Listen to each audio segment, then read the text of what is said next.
नमस्कार, राधे राधे। स्वागत है आप सभी का मेरे चैनल मधु त्यागी पर। चैनल पर नए आए हैं तो प्लीज़ चैनल को सब्सक्राइब कीजिएगा, लाइक कीजिएगा और कहानी पसंद आए तो शेयर भी ज़रूर कीजिएगा। तो वीडियो शुरू करने से पहले दिल से बोलिए हर हर गंगे, हर हर गंगे। तो आज की वीडियो जो है होने वाली है गंगा दशहरा पर। गंगा दशहरा स्पेशल, जैसे कि आप सभी को पता है गंगा दशहरा आने वाला है, तो आज की वीडियो उसी टॉपिक पे है। तो इस वीडियो में हम जानेंगे कि गंगा मैया किस तरह से पृथ्वी पर उनका अवतरण हुआ था, और इस जो लोग गंगा मैया में आस्था रखते हैं और मानते हैं तो वो वीडियो को अंत तक जरूर देखिए प्लीज, क्योंकि आज मैं बताने जा रही हूँ कि गंगा मैया का वो रहस्य जो शायद ही बहुत कम लोग जानते हो। आजकल की जो हमारी नई जनरेशन आ रही है वो तो शायद इसके बारे में जानती भी नहीं होगी।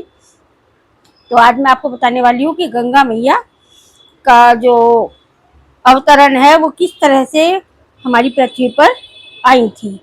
तो हिंदू धर्म में जो है गंगा दशहरा का बहुत ही बड़ा महत्व है। तो आइए शुरू करते हैं गंगा दशहरा की पावन कथा। पहले बताती हूँ गंगा जो है दशहरा इसका क्या महत्व है। तो गंगा दशहरा का हमारी हिंदू धर्म में बहुत ही गहरा महत्व है, बहुत ही, क्योंकि गंगा स्नान से इस दिन जो लोग गंगा दशहरा वाले दिन स्नान करते हैं गंगा जी में, वह सब पापों को नाश करता है। और इस दिन गंगा आरती और दीपदान करने का भी प्रावधान है। और इस दिन दीपदान और गंगा आरती करने से सुख समृद्धि में बढ़ोतरी होती है। और इसी दिन दान और पुण्य और करने से भगवान शिव की कृपा भी विशेष प्राप्त होती है। तो इसीलिए हमारे यहाँ हिंदू शास्त्रों में, हिंदू धर्म में गंगा दशहरा का बहुत ही बड़ा महत्व है। और ये कब है, 2026 में गंगा दशहरा कब है? 2026 में गंगा दशहरा मनाया जा रहा है 25 मई को। 25 मई दिन है सोमवार। तो आप सभी को गंगा दशहरा की हार्दिक शुभकामनाएं मेरी तरफ से। ठीक है, तो आइए वीडियो को शुरू करते हैं। देर न करते हुए, वीडियो को ज़्यादा लंबा न करते हुए वीडियो को शुरू करते। मैं आपको आज सुनाने जा रही हूँ गंगा दशहरा की कथा। तो एक बार दोबारा से प्रेम से और दिल से बोलिए हर हर गंगे, हर हर गंगे, हर हर गंगे। तो कहते हैं हमारे हिंदू धर्म में गंगा दशहरा का जो है बहुत ही पावन पर्व मनाया जाता है, बहुत ही इसका महत्व है। और यह ज्येष्ठ मास की, जेठ मतलब जो ये जेठ का महीना होता है, 12 महीनों में से एक हिंदू जो भाषा है, हिंदी कैलेंडर है, उसके हिसाब से एक महीना होता है जेठ का, ज्येष्ठ। हम लोग गांव की भाषा में जेठ जेठ बोल देते हैं, लेकिन क्या होता है असली मतलब ज्येष्ठ मास की शुक्ल पक्ष की 10वीं तिथि को मनाया जाता है गंगा दशहरा। ठीक है, और कहा जाता है कि इसी दिन माँ गंगा स्वर्ग से धरती पर अवतरित हुई थी, मतलब उतरी थी।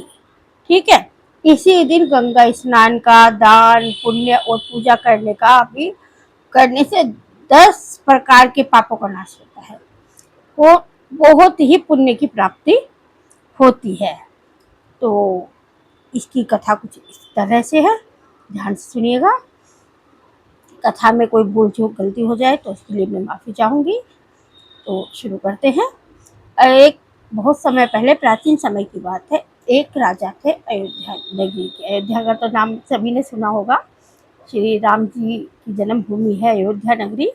तो उसी के अयोध्या नगरी के एक राजा थे सगर। सगर जो बहुत ही प्रतापी और बहुत ही साहसी राजा थे। और उनकी 2 रानियां थी। उनकी जो 2 रानियां थी उनमें से एक के था एक पुत्र और दूसरी के हुए थे 60,000 पुत्र। तो राजा सगर ने एक बार क्या किया कि अपने राज्य की महिमा का जो है और ज्यादा बढ़ाने के लिए अपने साम्राज्य को अश्वमेध यज्ञ किया। अश्वमेध यज्ञ में क्या होता था कि एक घोड़े को छोड़ा जाता था। घोड़ा होता था और वो चारों तरफ पूरे, उसकी हिम्मत नहीं होती थी कि कोई उस घोड़े को पकड़ ले, क्योंकि अगर उसे कोई पकड़ेगा तो उसे राजा से युद्ध करना पड़ता था। तो ऐसे पहले होता था और राजा महाराजाओं के टाइम में अश्वमेध यज्ञ किया जाता था। तो उसमें घोड़े को छोड़ा जाता था और वो बहुत सारे राज्य जो थे उनमें घूमता रहता था, ठीक है, और फिर वो वापस अपनी जगह पे आता था। तो लेकिन क्या हुआ, राजा जो इंद्र थे उन्होंने उस घोड़े को पकड़ लिया, और पकड़कर ऋषि जो थे हमारे कपिल ऋषि, आपने नाम सुना होगा, कपिल ऋषि थे, कपिल मुनि, उनका जो आश्रम था उसमें बांध दिया, उसको चुरा के पकड़ के और कपिल ऋषि के आश्रम में बांध दिया। कपिल ऋषि उस समय तपस्या में लीन थे, उन्हें ये बात नहीं पता थी कि क्या हो रहा है। वो ऋषि थे तो वो तपस्या कर रहे थे, तो उन्हें नहीं पता थी कि क्या हुआ, और उन्होंने जो था उस घोड़े को उनके जो एक पहले आश्रम होते थे उसमें बांध दिया। तो अब जब घोड़ा नहीं पहुंचा तो राजा सागर के जो 60,000 पुत्र थे वो घोड़े की खोज में निकल पड़े। उन्होंने जाके देखा तो कपिल जो ऋषि है मुनि थे, उनके आश्रम में वो घोड़ा बंधा हुआ था। उन्होंने सोचा कि जो है ये ऋषि ने घोड़ा उनका चुरा लिया, उन्होंने बांध दिया। तो उन्हें जो था उन्होंने बिना कुछ सोचे घोड़ा चोरी करने का जो इल्जाम था, जो आरोप था, वो कपिल मुनि पर लगा दिया। अब कपिल मुनि जैसे ही उन्होंने गुस्से में अपनी आंखें खोली मतलब सुन के कि क्या हो रहा है, तो उनकी जो दिव्य दृष्टि, क्योंकि उनकी जो निगाह थी वो जो उसमें बहुत तेज था, बहुत ज्यादा तेज, बहुत ही है ना, एक अद्भुत शक्ति थी। तो उन्होंने जैसे ही आंखें खोली तो जो राजा सागर के 60,000 पुत्र थे वो उसमें भस्म हो गए, ठीक है, वहीं के वहीं वो भस्म हो गए। अब वो तो भस्म हुए थे तो उनकी आत्माओं को मुक्ति भी नहीं मिली। तो अब इस बात को कई वर्ष बीत गए। बहुत वर्ष बाद राजा सागर का जो वो था कुल परिवार, उसमें उनका जो वंश था, एक नॉर्मल भाषा में बताऊं, वंश था, उसमें एक राजा का जन्म हुआ। उनका नाम था राजा भगीरथ। क्या था? राजा भगीरथ। तो राजा भगीरथ का जन्म हुआ। उन्होंने पता चला उनको कि उनके पूर्वज जो थे उनसे तो बड़े ही थे वो पूर्वज ही हो गए, उनकी आत्माओं को मुक्ति नहीं मिली है। उनके साथ क्या हुआ था तो उन्हें वो पता चला। तो उन्होंने कहा कि मैं जो है अपने इतने जो मेरे पूर्वज है 60,000 पूर्वज है, उनकी आत्माएं तो तृप्त नहीं हुई है, उन्हें मुक्ति नहीं मिली है, तो मैं उन्हें मुक्त करवाऊंगा, उनकी आत्माओं को मुक्ति दिलवाऊंगा। तो उसके लिए उन्होंने क्या करा, कठोर तपस्या करी गंगा मैया की। गंगा मैया की बहुत ही, क्योंकि गंगा मैया में आज भी प्रचलन है, जब किसी की मृत्यु हो जाती है तो उसकी अस्थियों को गंगा मैया में प्रवाहित किया जाता है, ताकि जो जाने वाले व्यक्ति हैं उनकी आत्माओं को मुक्ति मिल सके। तो उन्होंने गंगा मैया की जो थी बहुत तपस्या करी। गंगा मैया उनकी इस कठोर तपस्या को देख के बड़ी प्रसन्न हुई और उन्होंने दर्शन दिए। बोले कि क्या बात है राजा भगीरथ, आप क्या चाहते हो? उन्होंने कहा कि मुझे मेरे पूर्वजों की मुक्ति के लिए मैं आपकी तपस्या कर रहा हूँ, और मेरी आपसे हाथ जोड़कर प्रार्थना है माँ कि आप पृथ्वी पर आइए और मेरी पूर्वजों को आत्माओं को मुक्त कीजिए, उन्हें मुक्ति प्रदान कीजिए। गंगा मैया बोली कि मैं आ तो जाऊंगी राजा भगीरथ, लेकिन मेरा वेग इतना तेज है, इतना कि पृथ्वी जो है मेरे वेग को सहन नहीं कर पाएगी। तो इसलिए आप जो है कुछ ऐसा करो कि मैं मेरे वेग को पृथ्वी जो है संभाल पाए। तो उन्होंने कहा ठीक है। तो उन्होंने राजा भगीरथ ने भोले बाबा की तपस्या शुरू कर दी। फिर उन्होंने काफी वर्ष तक भोले बाबा शिव जी की तपस्या की, पूजा की। भोले बाबा जो थे उनकी तपस्या से बहुत प्रसन्न हुए, उन्होंने उन्हें दर्शन दिए, प्रसन्न हुए और बोले कि जब गंगा मैया पृथ्वी पर आएंगी तो मैं उन्हें अपनी जटाओं में समाहित कर लूंगा। तो जब गंगा मैया जो थी तो स्वर्ग से उतरी, उनका वेग तो बहुत तेज था।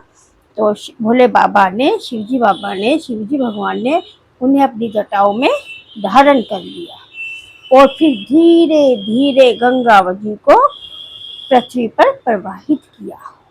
ठीक है, तो फिर माँ गंगा जो थी, जो राजा भगीरथ थे, उनके पीछे पीछे चलती हुई वहां पहुंची जहां उनके पूर्वजों की जो वो थी अस्थियां पड़ी हुई थी। ठीक है, तो उनके जब गंगा मैया का उन अस्थियों को स्पर्श हुआ तो उनकी आत्माओं को मुक्ति मिली और वो मोक्ष को प्राप्त हुए। तो तभी से गंगा मैया को एक और नाम दिया गया, क्या? भागीरथी। गंगा मैया जी को, गंगा जी को भागीरथी भी कहा जाने लगा। ठीक है, तो ये है गंगा दशहरा की, गंगा मैया की कथा यही है। और तभी से गंगा दशहरा मनाया जाता है।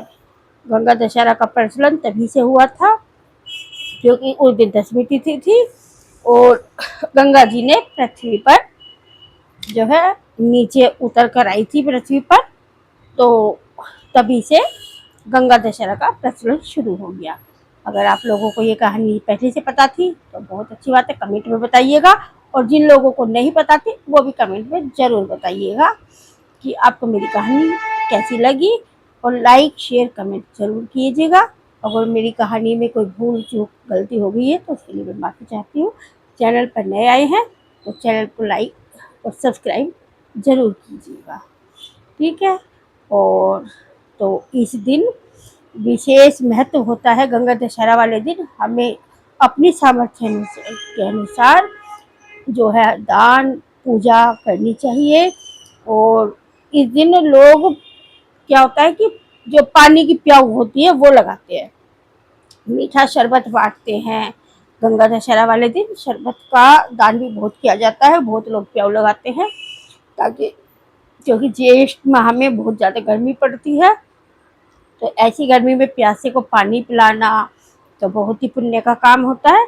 तो इसलिए अपनी सामर्थ्य के अनुसार जितनी हो सके गरीबों की, निर्धनों की, पशु पक्षियों की, जीव जंतुओं की सहायता कीजिएगा। धन्यवाद।